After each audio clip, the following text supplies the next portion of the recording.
Hello, everyone. Welcome back to I Want to Teach English. Today, I have the privilege of speaking with Natalie Wexler. She's an education journalist, a researcher, and the co-author of the very influential book, The Writing Revolution. Her work has helped reshape conversations around literacy instruction by emphasizing the critical connection between knowledge building, language development, and reading and writing. These all come together very, very intimately. So for many educators, the writing revolution has become an essential resource. Offering practical strategies that help students think more deeply, write more clearly, and engage more meaningfully with academic content. The framework has influenced classrooms across the country and has sparked important discussions about how we can better support all learners, including multilingual English learners. As someone who works in the K-12 system and also with adult English learners, and studies the intersection of reading and writing instruction, I found many of these ideas particularly compelling. So in today's conversation, we'll explore Natalie's insights on literacy, writing instruction, knowledge building, and what educators can do to help students become stronger readers, writers, and thinkers. So please give a warm welcome to Natalie Wexler. Natalie, welcome to I Want to Teach English. It's an honor and pleasure to have you on the show. Well, thank you, Jose. I'm really thrilled to be here. So tell us a little bit about where you are in your career. Tell us a little bit about your surroundings right now, just so we can get a little glimpse into the life of Natalie Wexler. Well, primarily I divide my time between writing for my Substack and sometimes for other publications and speaking. My books came out, well, the most recent one was just a year or so ago, but really for the last 6 years or so, I've kind of been on what seems to be a never-ending book tour, and talking to groups of educators, conferences, districts, professional development, stuff like that, about the ideas in knowledge gap, in addition to the writing revolution, knowledge gap beyond the science of reading. So been keeping me pretty busy, and it's been very rewarding. It's one of those things. Like I first came across your book because it's required in my district for us to talk about it. We spend a lot of time breaking down and looking at and dissecting a lot of the ideas that are presented in this book. So I became very familiar with, I think a couple of years ago is when we first, were issued this book. And I found that it's pretty widespread across the nation. How do you feel about that? It must be pretty mind blowing. Yeah, and I just want to add, so you're referring to the Writing Revolution. Writing Revolution, excuse me, yes. Yeah. And I'm the co-author of that book, but the method that it describes was created not by me, but by my co-author, Judy Hockman, who is a veteran educator. But I think, I'm not sure what Judy and I thought would happen when we wrote this book, but I think it has succeeded beyond our wildest dreams. And it is not just widespread in this country. I was on a 3-week speaking tour of Australia last fall, and wow. It is also extremely widespread there, and in other countries as well. It's being translated now into Dutch. So I think it's amazing and wonderful, and I think it speaks to the fact that teachers know their students need help with writing. But they themselves have not gotten good training in how to teach writing. And so they are looking for a solution, and the Writing Revolution, provides one. Well, sure. Look, you can look at it. I'm going to use a very crude analogy if you'll allow me. So a pilot can fly a plane, but a pilot may not be able to fix the engines. So like everyone has their part in education, so I don't want to downplay, anything. I think it's equally important. Everyone in this field does their specialty, but your contributions cannot be overstated. It's an incredible resource, and I just want to commend you. And I don't want you to feel like, oh, I'm just a passenger. You're not a passenger in this Natalie. Come on. Well, it's not easy to write a book, but it is even harder to take what's in that book and translate it to classroom practice. And so the many, many teachers who are engaged in that work, they are the real heroes, I think, in trying to improve outcomes for their students. Right. So do you mind if we just jump right in and let's get right into the thick of it? Because I'm sure the people watching right now really want, some of these questions were written by people at the district that I know. when I told them that I was going to interview you, and they were very ecstatic about it. So these are some of these questions come directly from administrators and people at the district level. Okay. So let's start with the first one, which is this one's more or less from me. It's like early in my career, I used to have students journal for 10 to 15 minutes every day. And the strongest writers produced strong entries consistently. But many students, even after many months, were still only writing one or two simple sentences. So what does that experience reveal about the limitations of just writing more without explicit instruction? Yeah, and that has kind of been the approach is like, well, if students just write enough, they will figure out how to do it. And most of them don't, because writing is really, really hard. It's hard, much harder than reading. We don't expect anymore, at least I hope in most places, we don't expect kids just to figure that out by Right, right, themselves. They just keep reading enough. And as we know from experience, for most kids, that's not going to happen.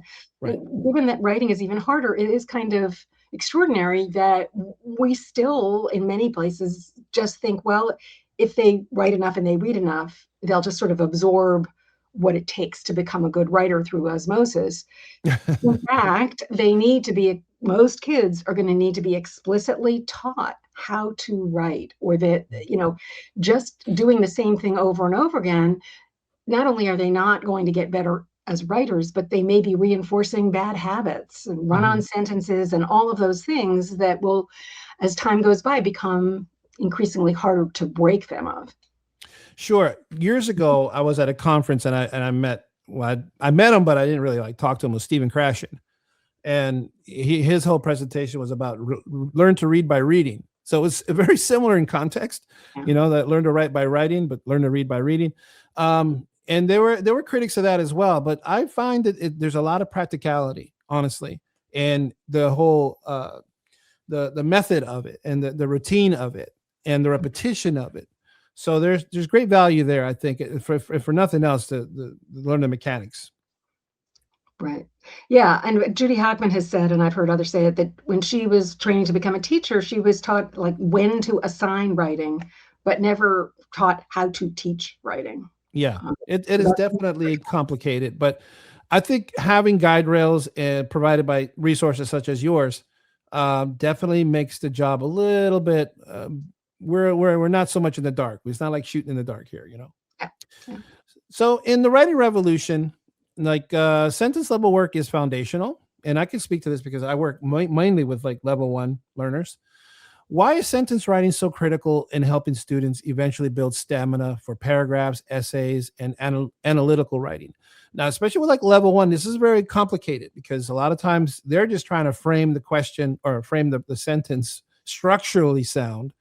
So meaning becomes secondary. Mhm. Yeah, I mean, I think there are a number of reasons why it's important to teach kids to begin instruction at the sentence level, if that's what students need, no matter what grade level they're in. Just because they're in high school does not mean that they've actually learned to construct good sentences. That doesn't just happen because you're in 11th grade. Right. So one reason to start at the sentence level is that if you can't write a good sentence, if you haven't yet learned how to do that, you're unlikely to be able to write a good paragraph or a good essay. I mean, it makes sense to start with the foundation. But another reason that draws more on cognitive science is it relates to the fact that writing is such a difficult, potentially cognitively overwhelming activity. If you're trying to write an essay and your working memory is occupied with how do I construct a sentence, you're not going to have the cognitive capacity for the kind of organization and just the writing that you need to write a good essay. So it helps to, beginning at the sentence level, helps to modulate that cognitive load on working memory that can be really crippling for many students and even many adults. You'll never become automatic at constructing sentences, so it's not like practicing phonics patterns or spelling where then it becomes automatic. You don't have to think about that, so you have more cognitive capacity to devote to comprehension if you're reading or expression if you're writing. Constructing sentences, you'll always have to think about it to some extent, but if you have practiced repeatedly and you have been taught and then practiced repeatedly with prompt targeted feedback, how to construct sentences, beginning with what is a sentence as opposed to a sentence fragment, but also, how to use conjunctions, how to construct more complex sentences with subordinating conjunctions, all of those things. If you have that sort of stored in long-term memory as a toolbox that you can draw from, that is going to open up cognitive capacity for the writing, for understanding what you're writing about, conveying that as coherently as possible. So it's really crucial that kids don't have to devote so much of their cognitive capacity to just like, how do I construct this sentence? What do I do to put a sentence on the paper? That they just don't have the capacity they need to write fluidly and coherently. And now here's where I think where a lot of teachers are in a pickle, because and I'm speaking from the lens of a multilingual learner teacher, right? In that a lot of times we accommodate on behalf of the student. So like they'll write something that a sentence, for example, that may be structurally not all there, but we draw meaning clear enough in us. We like interpret it basically. Right. So there's a little bit of a hindrance there, looking at it from an academic point of view, because we're almost enabling the bad habits, if you will, of writing.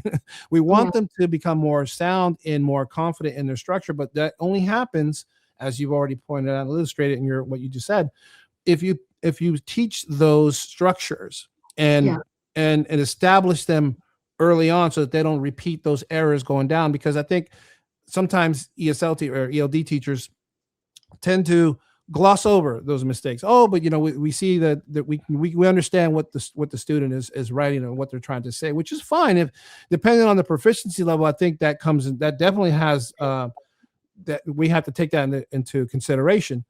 But overall, academically speaking, we're not doing the students any favors by allowing the mistakes to continue. Yeah, and I think it's not just ELD teachers. I think all teachers or many teachers have, there's been this writer's workshop approach that has been dominant for a while, where, you don't want to stifle kids' voice and their creativity, and you don't want them to get all this negative feedback on the mistakes that they've made, because you want them to be able, you can tell they're trying to say something, so you want to just let them say it. But it's not doing them any favors to just not correct their mistakes, not teach them. I mean, it's not just about correcting mistakes. They first have to teach them, like, how do you construct a sentence, or how do you use punctuation, or whatever it is. Yeah.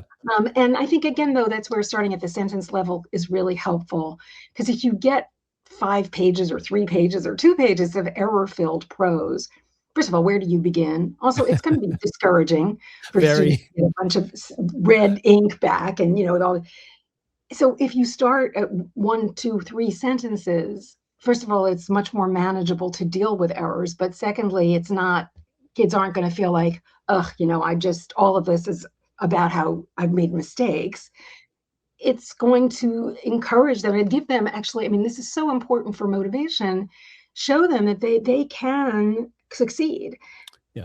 Just having them write an essay or even a paragraph, they may not feel like they've succeeded, but if you teach them and they can write 3 coherent sentences, that will give them a sense of accomplishment.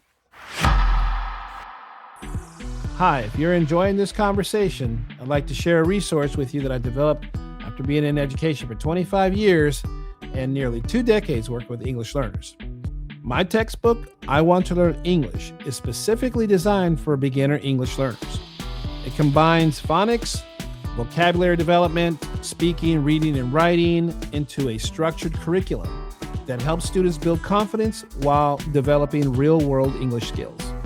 One of the challenges we face as teachers is finding materials that are rigorous enough to promote growth, but accessible enough that students don't become overwhelmed.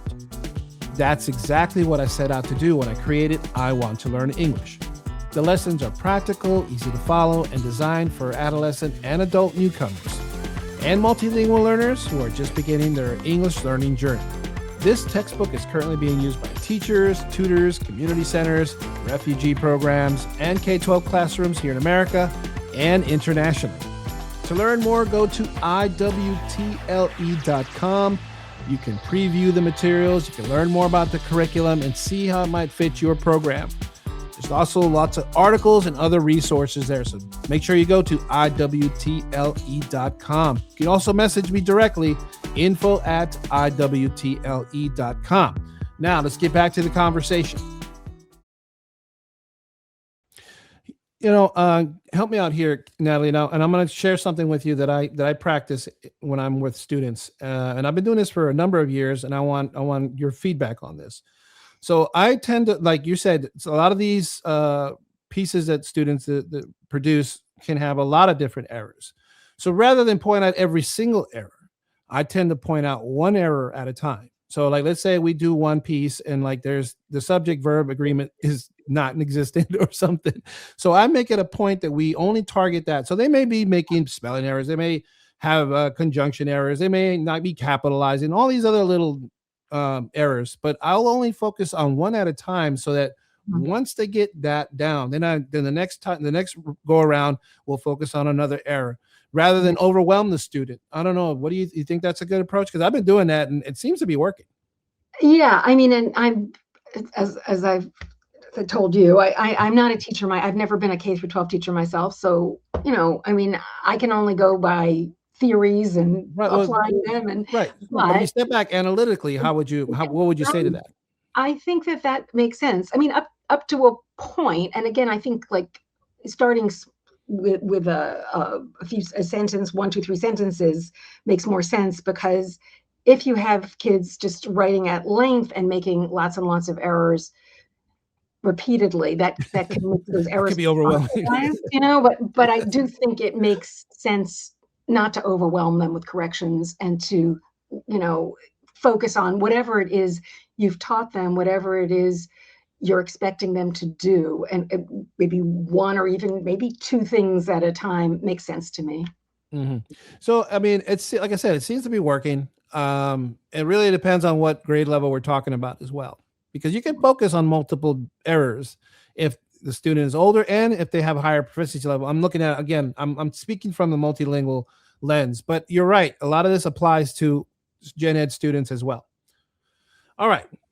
Let's talk about multilingual learners if we can. Okay.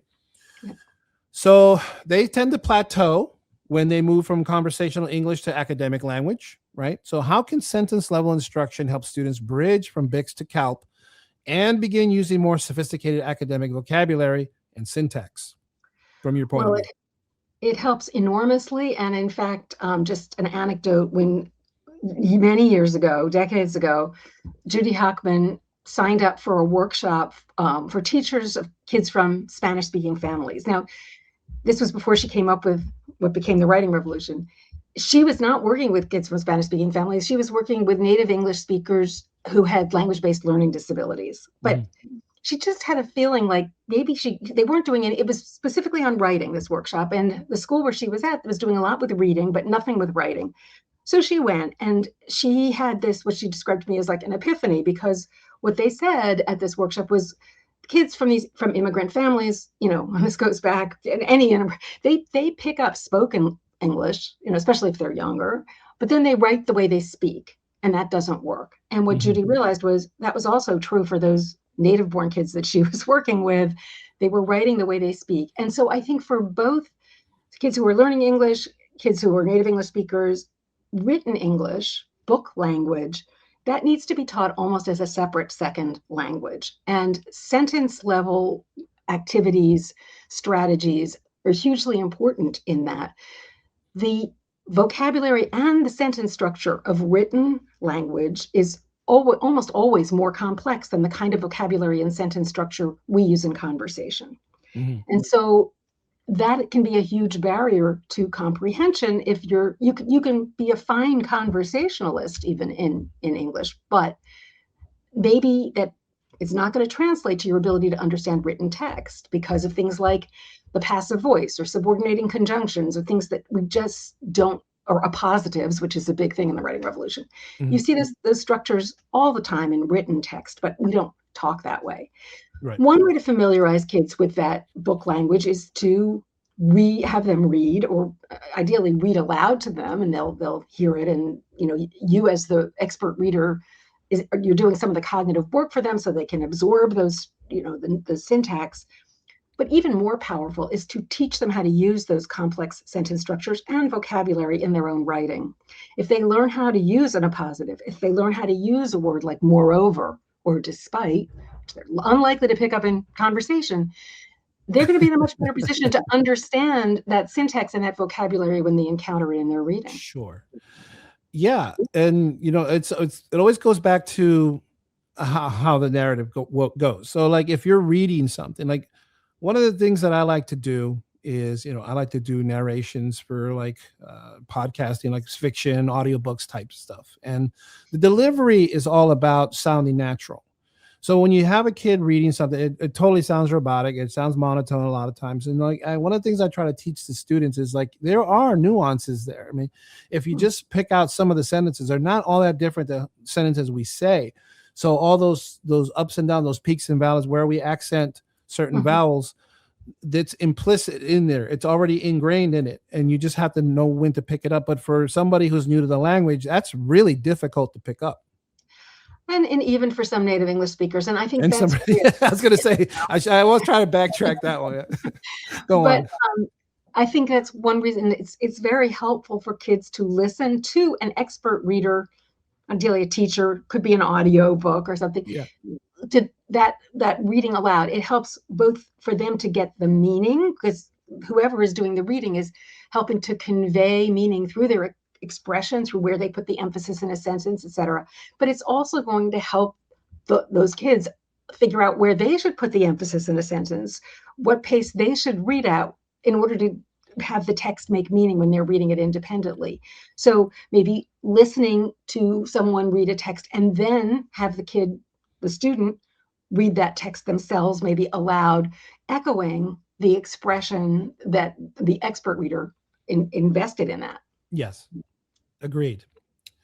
So one of the things that I've noticed, Natalie, is that sentence activities can feel deceptively simple, but we often demand very complex thinking from students. So what cognitive work is actually happening when students combine, expand, or revise sentences? Because reading is one thing, but we're talking about your expertise is the writing component.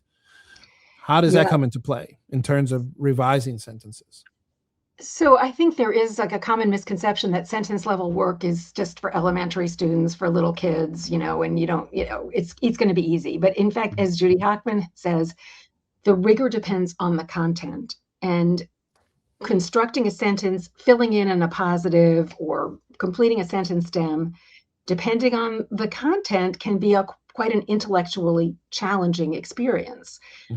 What it requires is making connections between bits of information in various ways. And so even, with simple conjunctions, like there's a writing revolution activity that you probably are familiar with. It's one of the more well-known ones, because, but, and so. Yep. I spent quite a bit of time on that one. Yeah. So, and notice what's not included there. Like sometimes people put and in, but and does not have the same power as because, but, or so. Each of those conjunctions is asking for a relationship, like a sort of a causal relationship between ideas. It's not just another thing. So because is asking for a reason why, but is more complicated because it's asking for a change in direction, contrasting information. And so is asking for a cause and effect relationship, not the same one result. All of those things require logical thinking. They require students to retrieve some information. They have to have the information. Let's say an example I use often, let's say kids are learning about ancient India, and you give them the sentence stem. The Indus River was important to the people of Mohenjo-Daro because, but, and so. They have to retrieve information that they've got in long-term memory, let's hope, and then put it into their own words. Now, just the act of retrieving that information, that's a form of retrieval practice, which is going to make that information more easy to retrieve in the future, that vocabulary, whatever. But also putting it into their own words is a form of what cognitive scientists call elaboration. So you're adding something, you're putting it into your own, you're processing that information, and that helps with retention, but also it helps with deepening comprehension. So Mohenjo-Daro is one example, and that might, that's embedded in some second grade content from knowledge building elementary curriculum, but kids could be learning about that in high school as well. But even, I mean, I have a slide that I sometimes show to illustrate that this sentence level work is not just for little kids. And it's something like, Immanuel Kant believed that space and time are forms of human subjectivity, but, and you have to know a lot about that 18th century philosopher Immanuel Kant and his ideas in order to complete present that. something, right? So this is where I think this is where we hit these snags, because you can, even if, like, let's say I'm working with a student whose primary language is Spanish, right? And let's say I translate this for them to understand the context in Spanish. They still need to understand the concept, no matter what language they're learning. Whether it's an all English student or it's a bilingual student or whatever, they need to understand the context. They need to understand what it is before they can produce a contrast or Yes. a result or anything subsequent. Yeah. And so this is the thing about writing. You need relevant information in order to start writing. You need a certain threshold of information about whatever content you're writing about. And this is one of the big mistakes we've made, is to try to teach writing skills in the abstract. Here's, write about the sinking of the Titanic. Do you know anything about the sinking of the Titanic? Maybe, maybe not. What doesn't matter? Well, it does matter. Yeah. It's hard to read about a topic you don't know much about, but it is virtually impossible to write about a topic you don't know much about. But in addition, then in the process of writing, you're going to understand that topic better, or maybe you'll realize that you didn't understand it as well as you thought you did, and you need to acquire more information. But so it is both. You need to start with some information about the topic, and by the time you're finished, if you've written well, you're going to know more about that topic, and you're going to understand it better. I think that's the crux of it. Once they understand it, once they get the context of it, once they're able to synthesize the information, once they're able to draw from their previous knowledge and synthesize that and come up with an original piece or some original content, that's where you really get to know where that student's mind is at, where their level is at, what their understanding comprehension is at. The production of the writing production, it will give you the clearest window into just how much they really know. Not just, I'm not talking about just in knowledge, but also in the ability, the skills that it takes to produce that writing in the first place. Right. And I think, sometimes people ask me about assessment, and, and they're often thinking about tests and, standardized tests or whatever, but writing is a hugely important form of assessment for the reasons that you mentioned. I mean, you're getting a window into all sorts of things.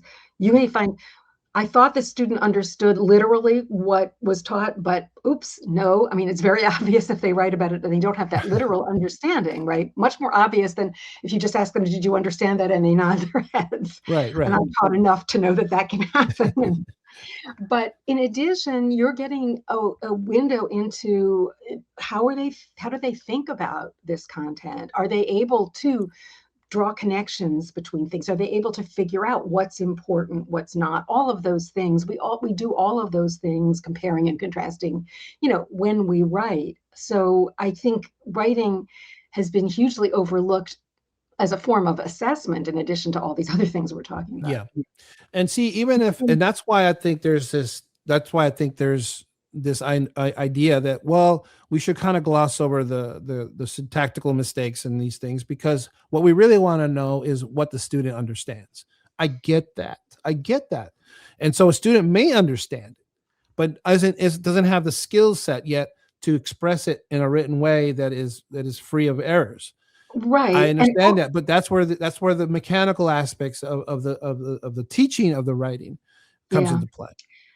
And I would also say that, I mean, we don't want to penalize kids because they aren't able to express their thoughts. We don't want to discount those thoughts. We want to give them credit for having those thoughts. But I think we also need to bear in mind that when we teach kids to write in clearer and more complex ways, we are also enabling them to think in clearer and more complex ways. Mm-hmm. So correcting their errors or teaching them structures, of written language, it's not stifling their voices or discounting their thoughts. It's enabling them to have even more clearer and more complex thoughts. and more agency, because they'll be able to express themselves more independently, where they're not, depending on the teacher to correct these things or to make it, presentable. Absolutely. And it boosts students' confidence, being able to write in a way that reflects the text that you've been asked to read. You can do that too. I can create a sentence that uses although, just like in the book. I think that really increases it changes your concept of who you are and what you're capable of doing. Exactly. Now, across content areas, I sometimes hear teachers say, like, writing looks different in my classroom. It's like math teachers especially may define writing as labeling, listing, or explaining procedures. What should effective writing instruction realistically look like in, let's say, math classrooms, for example? Well, the Writing Revolution organization gives a whole course in STEM, for STEM teachers. So there are lots of ways to incorporate writing into a math class. But one example I give, the Writing Revolution includes, and it is equally important, outlining paragraphs and essays in addition to the sentence level work. For math, probably not. You're not going to spend much time on outlining paragraphs and essays, but there's a lot you could do with the sentence level activities. Let's say you're teaching about decimals and fractions, and kids are also learning about subordinating conjunctions. You could give them a sentence stem like, although fractions are like decimals, comma, blank, and they need to supply the rest of that sentence. And that really requires them to grapple with what is it about fractions and decimals that's different? So it's not, a math teacher might feel like, well, I'm not a writing teacher. I don't want to take time away from my writing instruction from my math instruction rather to teach writing. But once they try it, what they discover is it's not taking away from their math instruction. It's actually making it more powerful by requiring kids to really grapple with those concepts. And you're reaching, no matter what the subject is, through writing activities, you're reaching every student in the classroom, not just the ones who raise their hand or, whatever. I mean, a lot of students might not, they might think they understand something, but they actually don't. And writing is a way to uncover those misconceptions, gaps in knowledge before it's too late. So if, like, a student is struggling and this is very evident in ELA classes, right? And the teacher is addressing them the best they can. How does the math teacher address it though? Because what you're saying is absolutely right, but math won't take time from their lesson to teach anything to do with the writing process, do they? Well, it depends. There certainly are some schools that have done this, and districts. I visited a district. Have you seen this in practice yourself? I haven't seen it in practice in a math classroom, but I have been in a district that really embraced the Writing Revolution to the point where they had every single teacher trained by the Writing Revolution. Mm-hmm. And it was being used mostly, I would say, in ELA classrooms, but there were definitely science teachers, definitely social studies teachers, I did see that, and math teachers and PE teachers who were using the Writing Revolution activities. Oh yeah, PE and Spanish. Gotcha. I don't know about that district in particular, but I actually have been at a school here in Washington, D.C., where I live, that was using the Writing Revolution across the curriculum like that. And I was in a PE class where the teacher was really enthusiastic. Kids were, they were running to different parts of the gym to do different sentence level activities. But that sounds like fun too. But they were learning about health stuff, and so they were doing scrambled sentences and putting them together in different groups and then running to another group. So there are lots of ways to incorporate these activities across the curriculum. I'll have to add that to my workout regimen now. I'm gonna run to that into the gym. Okay. Oh man, that's fun stuff right there. So let me ask you, some content teachers worry that explicit writing instruction takes time away from teaching their subject matter. This is a point of contention often. How do you respond to the idea that writing instruction competes with content instruction instead of strengthening it? This is a doozy. Well, I've sort of alluded to this, that if you think of writing not just as this skill, which it is an important skill, but also as a potentially very powerful lever for boosting learning in any subject matter, and it is, then you realize that writing, it's not just about writing. It is about learning. So when you embed it in whatever content you're teaching, social studies, science, math, whatever, you are boosting kids' ability to learn that content, because they are, as I mentioned, they're going to be, in order to do these writing activities, they're going to be retrieving information that they have from, in long-term memory, which is going to make it easier for them to retrieve that in the future. And that's going to make it easier to learn, because if you have relevant information stored in long-term memory and you can retrieve it when you need it, that opens up capacity in working memory for taking in and understanding new information. Working memory is very limited. You can only hold on average 4 or 5 items of new information for about 20 seconds. The way around those limitations is to have information in long-term memory and be able to retrieve it. In addition, when we write, we are asking and answering our questions like how and why and what's an example. All of those things, that's known as elaboration, and that really helps both with retention of information, as I mentioned, and also with deepening comprehension. So no matter what you're teaching, don't you want kids to retain that information, be able to retrieve it and understand it at a deeper level? Yes. If you do, you're going to have your kids write about it in a manageable way. That's a very, very strong point. Exactly. You were talking about the gym earlier, and like I love walking into classrooms, like for example, like health or art or science, and seeing students using shared writing routines and common language structures. Like, what is the real power of implementing the writing revolution across all content areas instead of isolating it in English? So you've already pointed out like some of the areas we were just kind of talking about, like math, and we were talking about gym, and I've seen it in other subjects as well. And you mentioned that there are districts that adopt it wholeheartedly. What does that look like in say, some of the more obscure topics, like languages, like let's say like library, or you said social studies. Talk to me about that. Yeah, and I think the value of doing it across, doing the same routines, using the same vocabulary across the curriculum.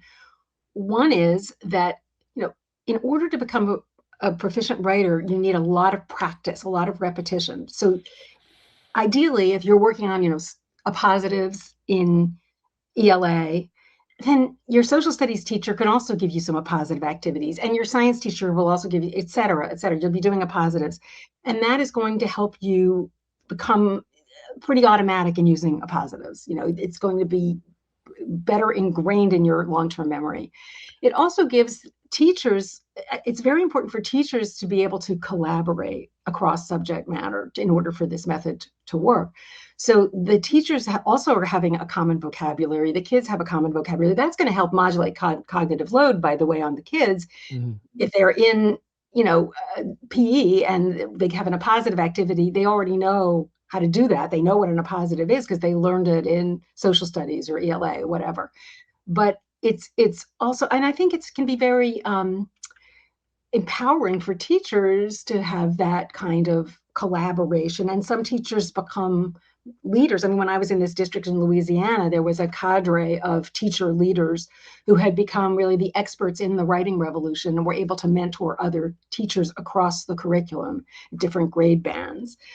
That it was very important for those teachers to be in that position, but also for their peers, for their colleagues, to get that guidance from them. And that's only possible when everybody's on the, more or less the same page, when everybody's got the same background knowledge about the writing revolution method, using the same vocabulary and all of that.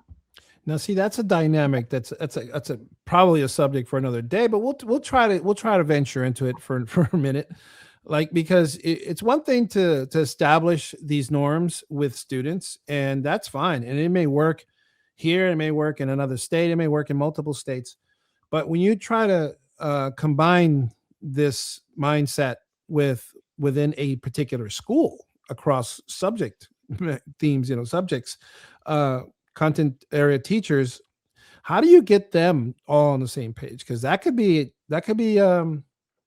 requires a little bit more. Yeah. You got to sell it to them and they got to buy in.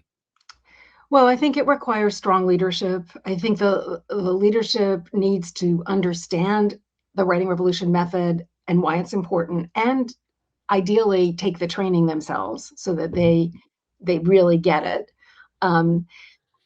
This district in Louisiana, I asked, well, how did you get teacher buy-in across the district? And I was told, so the former chief academic officer there was really the one who brought it in. She now works for the Writing Revolution on district and school partnerships.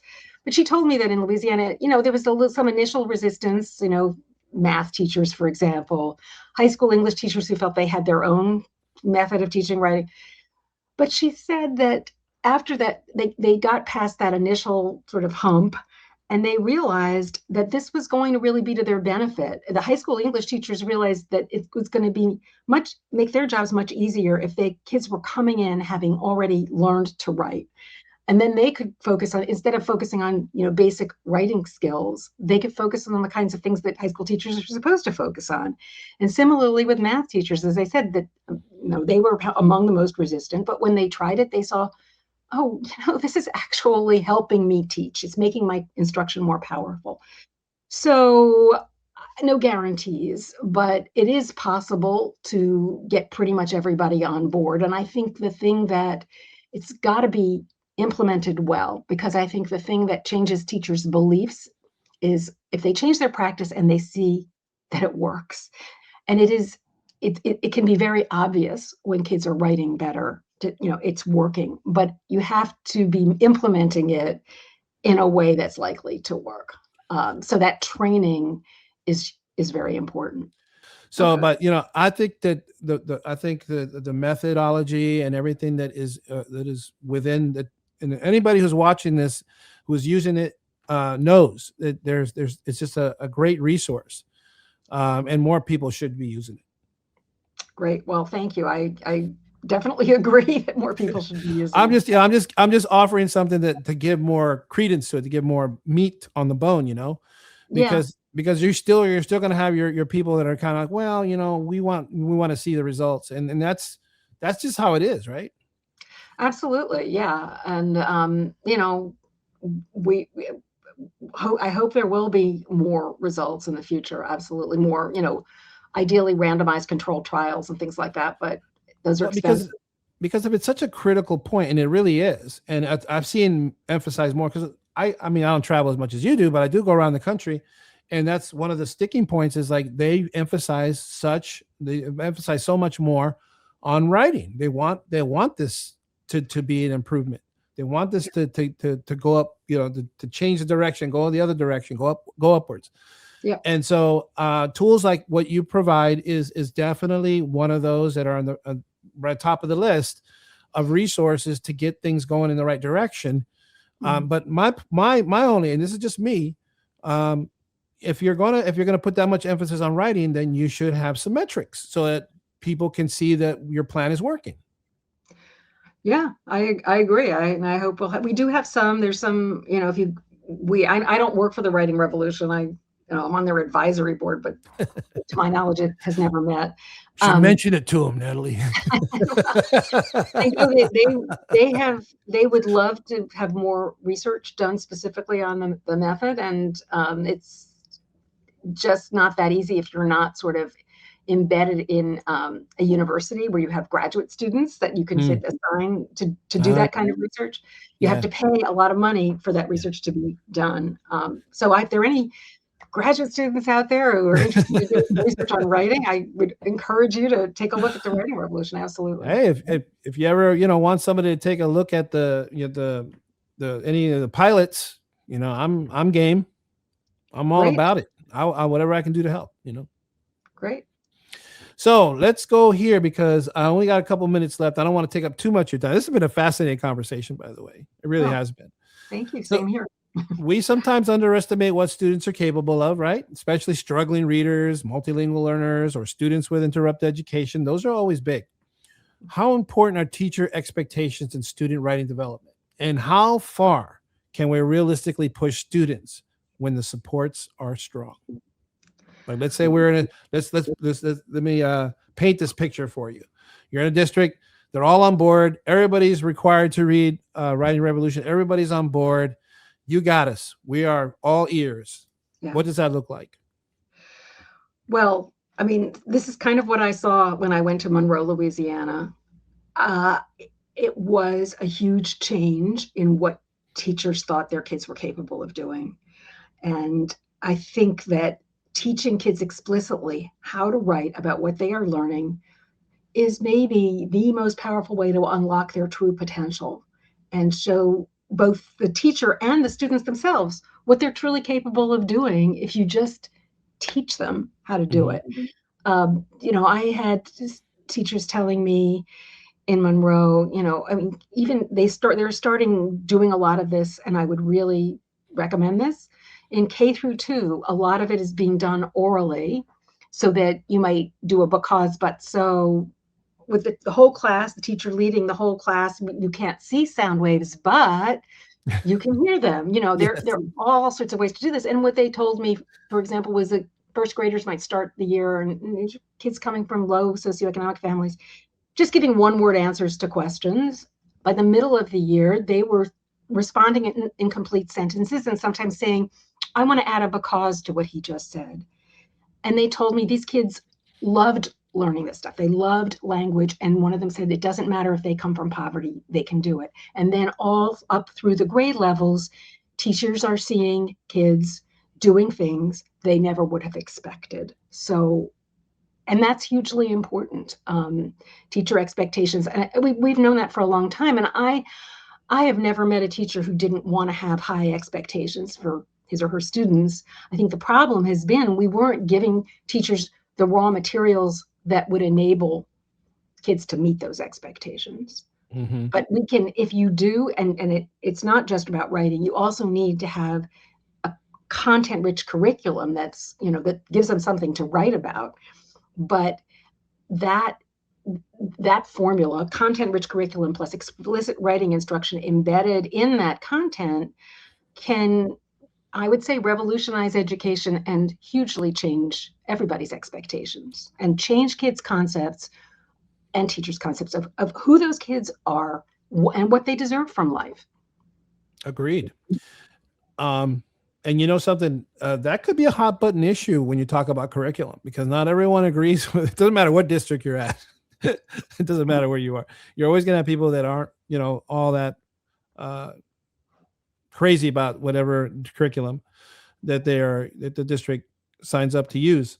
But given that everyone is on board with it, you work, and generally as professionals, we just have to just roll with it, right? We just have to keep going with it. And using resources like the Writing Revolution can definitely be a big booster. Absolutely. No matter what curriculum you're using, as long as it has some content, this embedding an explicit method of writing instruction in that content can really turbocharge it. Yeah.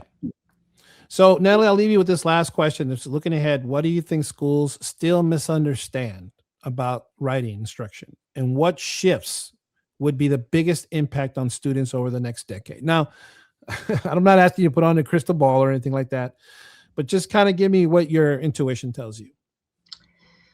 Well, I think, I think the most common misconception about writing is that we don't have to teach it.